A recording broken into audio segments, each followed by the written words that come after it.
사는 것 같지만 주님은 우리를 또다시 회복시키시기를 기뻐하십니다. 이처럼 한번 손잡고 가는 인생을 다시는 놓지 않으시고 인도하시는 하나님의 은혜 누리기 합당한 믿음의 삶들을 다 살아가시기를 주님의 이름으로 부탁드립니다.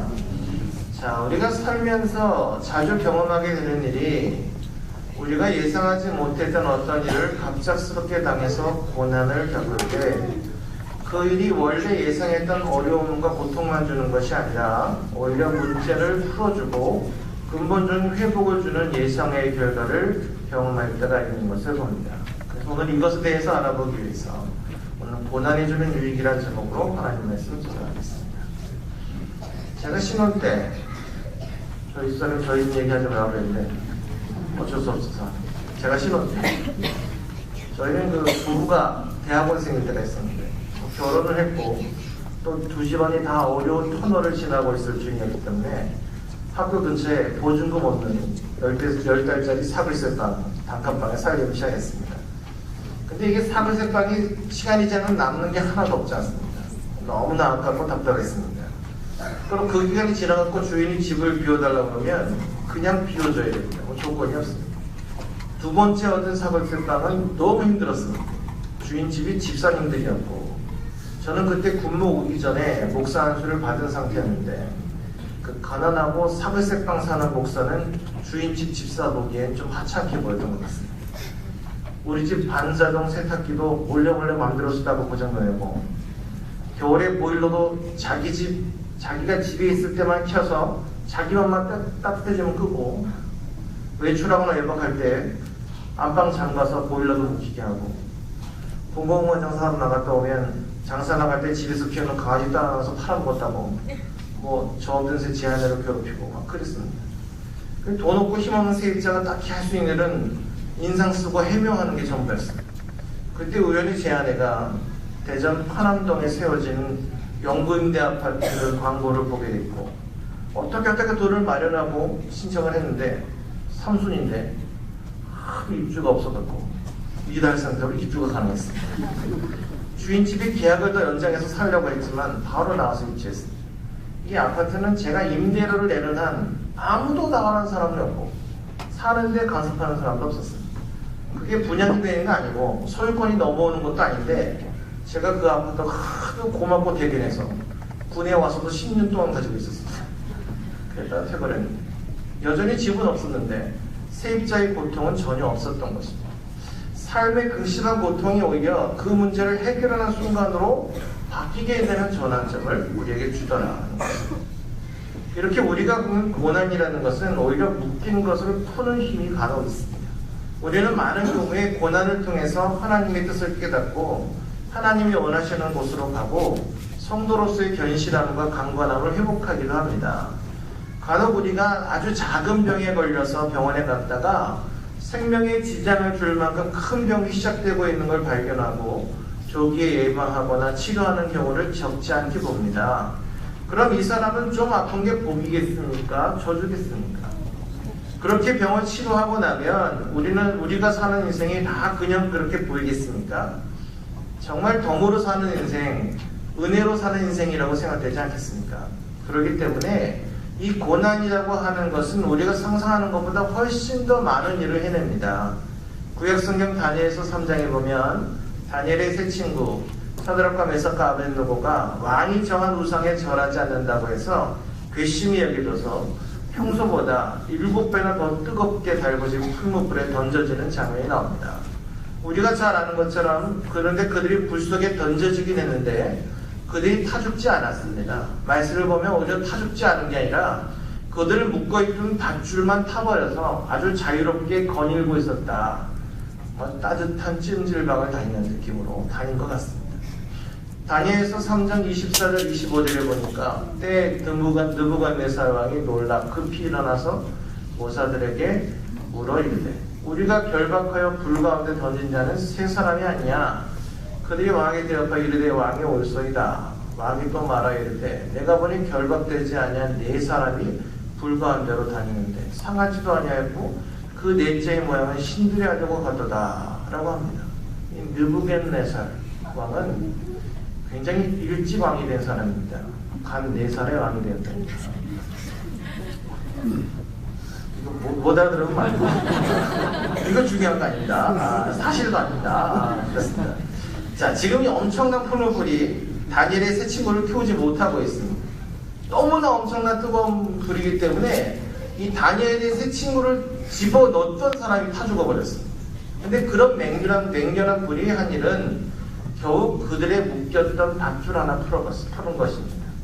여기서 우리가 중요한 사실 하나를 발견하게 됩니다. 고난이라는 것은 나를 키우지 못한다는 겁니다. 잘 생각해보면 이 고난은 나를 넘어지게 하고 절망하게 하고 죽이고 상처나게 하려는 것이 아니라 오히려 나를 잘못해서 묶고 있던 밧줄만 태워주는 역할을 할 뿐만 아니라 그것을 통해서 내가 다른 길을 모색하도록 도와준다는 것입니다. 그 고난 때문에 오히려 내가 메인돼서 풀려나는 역사가 일어날 수 있다는 것입니다. 신명기 32장에는 모세가 광야의 백성들에게 광야에서 쉽게 볼 수 있고 연상할 수 있는 장면을 통해서 그 노래 형식으로 말씀을 증거한 모세의 노래라는 게 나오는 것입니다. 거기에 보면 일상에서 발견되는 교훈과 통찰을 가지고 백성들을 가르치고 있습니다. 그 중에 한 내용이 이스라엘을 향한 하나님의 사랑은 마치 어미 독수리의 사랑과 같다라는 것입니다. 우리가 이런 내용은요, 그 동물의 왕국 같은 그 다큐멘터리를 통해서도 이제 보편적으로 잘 알고 있는 내용입니다. 독수리가 새끼를 어떻게 키우는지 이제 제법 잘 압니다. 만약 이때 비디오가 있었다면 모세가 아마 이런 최초의 다큐멘터리 작가가 됐을지도 모릅니다. 먼저 독수리는 절벽에다가 새끼를 위한 아주 안전하고 안락한 보금자리를 마련합니다. 이런 절벽은 천적에 접근이 어렵고 새끼들의 양육에 적합하기 때문에 척박하고 살기 쉽지 않아 보이지만 오히려 거기에 최적의 둥지를 만들게 됩니다. 그런데 때가 되면 어느 독수리라고 할 것도 없이 갑자기 어미 독수리가 이 보금자리를 심란하게 합니다. 막 어지럽힙니다. 왜 그럽니까? 신명기 32장 오늘 본문에 보면 마치 독수리가 그 보금자리를 어지럽게 하며 그 새끼 위에 너풀거리며 그 날개를 펴서 새끼를 받으며 그 날개 위에 그것을 없는 것 같이 여호와께서 홀로 그들을 인도하셨고 함께한 다른 신이 없었다라고 말씀이 나옵니다. 그러니까 여기서 이 비유 자체가 하나님의 백성 이스라엘을 향한 얘기라는 것을 지금 명확하게 얘기하고 있습니다. 이스라엘 들으라고 하는 얘기입니다. 마치 독수리가 새끼들을 위해서 비록 절벽이지만 안락한 보금자리를 만들고 어린 독수리들을 양육하는 것처럼 광야에서 하나님께서는 이스라엘 인도해 주시고 말씀도 해주시고 그들이 필요로 하는 마실 물과 양식 또 때를 따라 그걸 다 제공해 주셨습니다. 백성들에게 필요한 만나와 메추라기를 기적적인 방법으로 40년 동안 공급하셨습니다. 또 인도하심 자체를 불안하지 않도록 24시간 불기둥과 구름기둥으로 확실한 임재를 보여주면서 이스라엘을 인도해 주셨습니다. 또 40년 동안 옷이나 신이 해지지 않았습니다. 40년 동안 옷이 해지지 않는다. 옷공장 다 망할 겁니다. 근데 광야에서는 그런 일이 있었습니다. 이렇게 독수리가 자기 새끼를 날개 아래 품어 보호하는 것처럼 하나님께서 이스라엘을 기꺼운 마음으로 보금자리로 품어주셨다는 것입니다. 그러니까 모세는 이스라엘이 여기까지 생명을 유지하고 이 자리에 있는 것 자체가 다 하나님의 철저한 보호와 인도하심의 결과라는 것을 말하고 있는 겁니다. 그런데 한 가지 더, 그런 하나님께서 갑자기 그 보금자리를 어지럽히는 것 같은 일이 우리 인생에는 가끔 일어난다는 것을 말씀하시고 있는 겁니다. 이걸 어미 독수리의 심정을 가지고 이해하도록 모세가 말씀하고 있는 겁니다. 왜 그러셨냐? 여기에 대한 하나님의 진정한 뜻은 그 백성을 이 보금자리에만 머무르는 독수리가 아니라 제대로 창공을 나는 이 새 제왕 독수리가 되려고 하는 데 있다는 것입니다. 우리는 여기서 그 참 의미를 제대로 찾아내고 지혜를 얻을 수 있어야 합니다. 혹시 여러분은 항상 사는 게 은혜고 감사와 찬양이 저절로 나는 상황에 꽤나 오래되었는데 그게 꽤나 오래됐는데 갑자기 그 기반이 흔들리고 본토 친척 아비집을 떠나야 되는 아브라함 같은 심정이 되는 그런 경험을 할 때가 있습니까? 이렇게 우리 인생을 살아가면서 하나님께서 지금까지 품어주셨던 보금자리를 막 혼란스럽게 흩으시는 것 같은 거를 느끼게 될 때 그럼 우리는 무엇을 해야 되느냐? 첫째로 지금까지의 이 보금자리에 연연하지 말고 지금 내가 과연 서 있어야 할 자리는 어디고 취해야 할 자세는 뭔가를 지금 생각해야 됩니다. 제가 전에 삼손의 얘기를 하면서 삼손 그 포도원에서 갑자기 사자가 나왔을 때 우리는 생각해야 된다 이랬습니다. 포도원에서 살지 않는 사자가 갑자기 포도에서 나왔을 때는 이거는 생각하라는, 묵상하라는 계시다 이런 얘기를 했었는데 마찬가지입니다. 우리를 항상 품어주시고 우리의 모든 걸 채우시는 하나님께서 이 보금자리를 흩어버리고 계실 때는 왜 그러실까? 내가 여기서 무엇을 해야 될까를 생각해 봐야 한다는 것입니다. 하나님께서 보금자리를 흩으시는 이유는 자명합니다. 더 이상 거기에 있지 않게 하겠다 이것입니다. 왜냐? 우리 하나님은 그 자녀된 백성에게 항상 좋은 것을 주는 분이시기 때문에 이 역시 좋은 것을 준비하신 하나님의 계획이라는 것을 의심할 이유가 없습니다. 지금 해야 될 일은 이 보금자리를 떠나는 것입니다.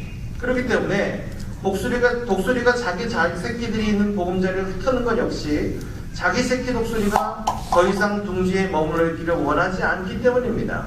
그게 지금 당장은 아니어도 이제부터 독수리의 주무대인 창공으로 이동시키기 위해서 준비시킬 때인 것입니다. 결국은 이 과정이 지나야만 창공의 주인인 독수리가 되는 것입니다. 우리가 누리던 안정한 삶이 이런 흔들리게 될 때 단순히 잃은 것만 생각하지 말고 더 큰 것을 생각할 수 있기를 바랍니다.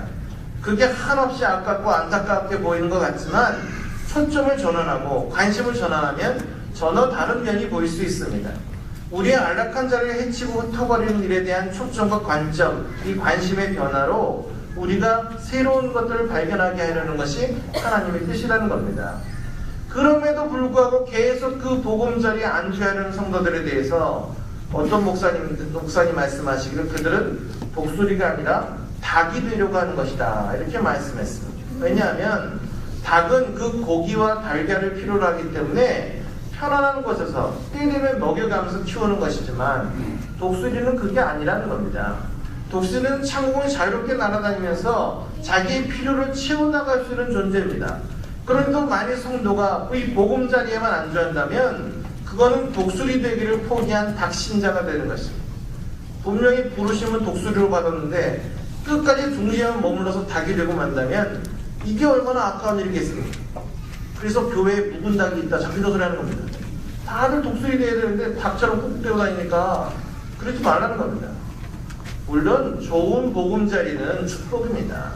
하나님께 주신 축복의 자리입니다. 그런데 그것은 하나님이 거기에 두시기를 기뻐하시고 거기에서 돌보기를 원하실 때만 축복의 자리입니다.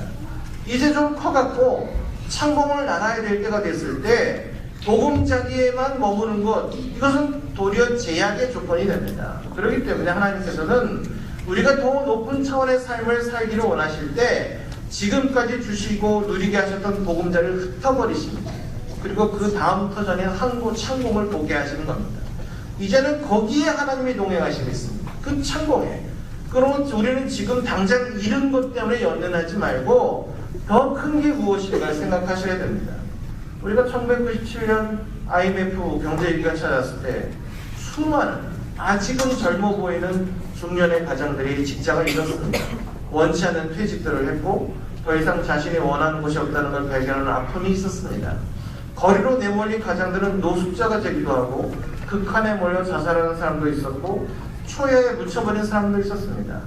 하지만 그렇게 정리해고와 퇴직의 한판은 매서웠는데 어떤 사람들은 거기서도 그 고난을 극복하고 의연히 일어나서 오히려 이전보다 더 나은 사업가로 변신한 사람들이 있었습니다. 고난이 오히려 그 사람에게는 새로운 인생길을 개척해 줬다는 겁니다. 성도들은 고난의 때 믿음의 고백을 할 줄 알아야 됩니다. 하나님께서 엄동설한 중에 내 옷을 발가벗기신다면 그 이유는 나에게 더 좋은 옷을 입혀주시기 위한 계획을 가지고 계시기 때문이다. 이런 고백을 가지고 있으면 절대 실패하지 않습니다. 1929년 좀 오래된 일이지만 윌리스 존스라는 집사님이 계셨습니다. 그는 소년 시절부터 제재소에서 일했습니다. 그런데 대공황이 와서 정리해고를 당합니다. 당시에 그가 가진 재산은 250달러. 그래도 한 100년 전이니까 250달러는 작은 돈은 아니죠. 그 돈으로 그가 작은 여관 하나를 열었습니다. 그리고 거기에 그의 꿈이 담겨 있었습니다. 하나님의 뜻대로 운영되는 여관, 술집이 없고 카지노가 없는 호텔을 만드는 꿈이 있었습니다. 점차 이 여관이 사람들에게 호응을 얻게 되고 세계적인 호텔 체인이 되는데 그것이 바로 홀리데이 인 호텔입니다. 우리 광주에도 하나 있는 거 보게 됩니다. 그에게는 실직이 오히려 창업의 계기가 됐습니다. 하나님은 고난을 통해서 우리가 있어야 될 그 자리로 우리를 이끌어 가시는 것입니다. 사도행전 8장 1절에 보면 예루살렘 교회에 큰 핍박이 임했습니다. 그때 사도들을 제외한 모든 사람들이 도망쳤습니다. 그날에 예루살렘에 있는 교회에 큰 핍박이 나서 사도 외에는 다 유대와 사마리아 모든 땅으로 흩어지니라. 사람이 움직이는 것은요, 항상 깨달아서 움직이는 것만은 아닙니다. 밀려서 갈 때도 많습니다. 우리가 여러분 공수훈련 받았다는 사람들 얘기 들어보세요. 첫 번째 강화 어떻게 했냐? 지상훈련 받은 대로 보면 착착착 해서 뛰어내렸다는 사람 하나도 없어요. 하다 보면 나가 있더래요. 다 밀려나가고. 진짜 그런 거거든요. 도망쳐서 움직일 때도 있어요, 우리가. 그러나 그들이 그렇게 움직였다고 한들 그것을 계기로 안디옥 교회가 세워지고 복음 증거가 앞장서게 되었다는 데는 이론의 여지가 없습니다. 그러니까 이렇게 사람들이 움직이고 퍼져버리고 말미암아서 오히려 복음 전파의 계기가 됐다는 것입니다. 그런데 사람들은 움직이는 걸 좀 싫어합니다. 변화를 원하는 것 같지만 변화만큼 피곤하게 느껴지고 변화만큼 저항하게 만드는 것도 없습니다. 고난 없이 떠나는 사람은 거의 없다고 봐도 좋습니다. 여러분 생각해 보십시오. 이 사람들은요, 예루살렘을 떠날 이유가 없는 사람들입니다. 예루살렘 교회는 부흥하는 교회였습니다. 베드로와 요한 등 이런 사역자도 참 좋았습니다. 거기다가 교제도 너무 좋았습니다. 떡을 나누고 서로 사랑하는 사랑의 공동체였습니다. 모든 게 부족함이 없었어요. 더욱이 예루살렘은 예수님이 승천하시는 곳이고 기독교의 본산입니다. 한마디로 성지입니다. 그런데 그것을 왜 떠나겠습니까? 사명이라기보다 고난이 찾아왔기 때문에 떠난 것입니다. 그래서 예루살렘을 벗어나게 되고 유대와 사마리아의 모든 땅으로 흩어지게 됐습니다. 자, 그들이 가게 된 사마리아라는 곳은 어떤 것입니까? 유대인들이 불경하게 여기는 곳입니다. 거기에 왜 갔겠습니까? 다름 아닌 교회에 큰 박해가 왔기 때문에 간 것입니다. 여러분, 일제시대의 평양은 동양의 예루살렘이라고 불렸습니다. 훌륭한 목사님들은 다 평양으로 가려고 했습니다. 신학교도 평양에 있었습니다. 그래서 쉽사리 전국적인 복음 증거가 이루어지지 않았습니다. 근데 그때 남북 분단 전쟁이 일어난 겁니다. 그때 평양에 있던 사람들이 전국으로 흩어져서 교회를 세웠습니다. 이렇게 고난 속에는 하나님의 뜻이 숨어 있는 겁니다. 실패 속에 하나님의 부르심이 있을 수 있는 것입니다. 실패의 자리에서 감상에만 젖어 있으면 안 됩니다. 낙심에 빠지지 말고 일해야 됩니다. 현실 속에서 할 일을 찾으셔야 되는 겁니다. 요셉을 보십시오. 그는 형들에게 노예로 팔려갔습니다. 그러나 그는 보디발의 집에서도 자기가 할 일을 찾았습니다. 충성했더니 온 집을 관할하는 위치에까지 오르게 됩니다. 비록 보디발의 아내의 유혹과 모함으로 감옥에 갇히게 됐지만 거기서도 충성해서 술 맡은 관원장과 사귀었고 마침내 바로와 대면하게 됩니다. 그리고 바로의 꿈을 해몽해서 이후에 애굽의 총리가 됩니다. 요셉의 고난의 여정은 바로에게 점점 가까이 가게 하시는 하나님의 인도하심이었습니다. 실패는 끝이 아니라 과정입니다. 과정에서 낙심하지 말고 계속 충성할 수 있기를 축원합니다. 여러분, 뻥 뚫린 10차선 도로하고 꽉 막힌 도로 중에 여러분 어느 길이 더 좋은 길이겠습니까? 이 질문만으로는 대답을 할 수가 없는 문제입니다. 10차선 도로든 꽉 막힌 도로든 목적지로 가는 다른 길인 것이 좋은 길입니다. 비포장 도로로 오솔길이라도 그 길로 갔을 때 원하는 목적지가 나오면 그건 좋은 길입니다. 아무리 포장이 잘 되고 넓은 길이라고 해도 원하는 곳, 가야 할 곳에 다다르지 못하면 그건 나쁜 길입니다. 좋은 길, 나쁜 길, 그 진상이 판명되는 여부는 목적지가 결정짓는 것입니다. 우리는 종종 이런 푸념을 합니다. 왜 믿지 않는 사람의 길이 더 평탄한가? 왜 믿음의 길이 이렇게 험난한가? 이렇게 외칩니다. 그러나 넓고 평탄한 길의 마지막이 파멸이면 아무리 넓고 평탄한 길이라도 그 길로 가겠습니까? 당장은 좁고 험한 길이라도 이 길 끝에 푸른 초장과 맑은 시냇물이 있다면 그 길이 좋은 길입니다, 여러분. 성도는 길을 비교하는 사람이 아니라 끝을 비교하는 사람들입니다. 성도의 길은 마지막에 사는 길, 살리는 길, 생명의 길로 이어져야 하는 것입니다. 둘째로, 추락한다고 느껴지면 되고 안 되고는 중요한 게 아니고 최선을 다해서 날개짓을 해야 한다는 것입니다. 열심히 날개짓하는 것, 여러분 이게 믿음입니다. 지금 날 수 있고 못 날고는 중요하지는 않습니다. 지금 보금자리에서 새끼를 밀어내는 게 어미 독수리가 맞다면 그건 걱정할 필요가 없습니다. 왜? 어미는 그를 밀어낸 다음에 그에 대한 책임을 질 각오가 돼 있어서 밀어낸 것입니다. 우리 하나님께서 내 삶에 추락을 허락하셨다면 지금 내가 할 일은 뭐냐? 목숨 걸고 내가 살려고 발버둥 치는 겁니다. 이게 살아있는 믿음, 펄펄 나는 믿음의 사람은 항상 최선을 다하는 사람입니다. 어떤 사람은요, 믿음에 대한 잘못된 정의를 가지고 있습니다. 그래서 날개짓하지 않는 게 믿음인 줄 압니다. 그냥 하나님께 모든 걸 다 맡긴다고 하고 가만히 있습니다. 이건 믿음이 아닙니다. 어미 독수리가 그 새끼를 보금자리에 떨어뜨린 이유는 뭐냐? 열심히 날개짓을 해서 날개에 힘을 얻어서 나중에 정말 천국에 날아올 수 있도록 하나님 뜻입니다. 둥지에서 밑으로 떨어뜨릴 때 처음부터 날 수는 없습니다. 그래서 어미는 그 새끼가 떨어지기 직전에 새끼를 받아줍니다. 그래놓고 또 떨어뜨립니다.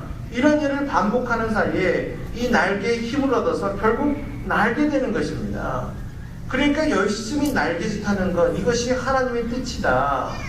물론 날개짓하지 않아도 어머니가 받아준다고 생각해서 통닭처럼 가만히 있다가 어머니 품에 안길 수도 있습니다. 문제는 이럴 때 쓸데없이 믿음이 강화됩니다. 거봐라. 그래도 받아주지 않냐. 이건 믿음으로 아는 겁니다. 그러나 이건 믿음이 아니고 어미의 마음에 아픔을 주는 겁니다. 이런 새끼를 놓으면 그 어미가 얼마나 서깃하겠습니까?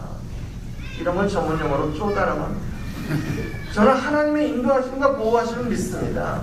근데 저희 삶 가운데 오는 고난에 대해서 벗어나려고 발버둥치를 쳐야 한다고 생각합니다. 고난의 때에 성도들이 자꾸만 교회를 떠나갑니다. 하나님이 도우심을 구하는 기도의 자리를 떠나면 안 됩니다. 저희가 군에 올 때, 제가 원래 92년도에 군에 들어와야 되는데 92년도에 뭐 치우가 다쳤다고 갑자기 93년도에 오래요. 1년이 비었어요. 교회 사표도 다 내고 할 일도 없는데. 근데 애는 하나 있고 먹고 살아야 되고 어떻게 하겠습니까? 그래서 군복무 장사하는 겁니다. 제가 뭐 철학이 있고 그래서 아니라 먹고 살아야 되니까. 제가 언제가 얘기했던 것처럼 다른 분들이 저한테 그랬어요. 야, 목사는 그런 거 아니다. 목사는 가만히 기도만 하면 다 까마귀가 먹입니다. 엘리야 까마귀 다 와서 먹입니다. 그러니까 제가 무슨 일인 줄 아세요? 세상이 까매 보여요.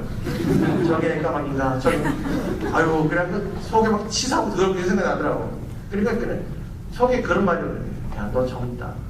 이런 생각이 딱 들더라고요.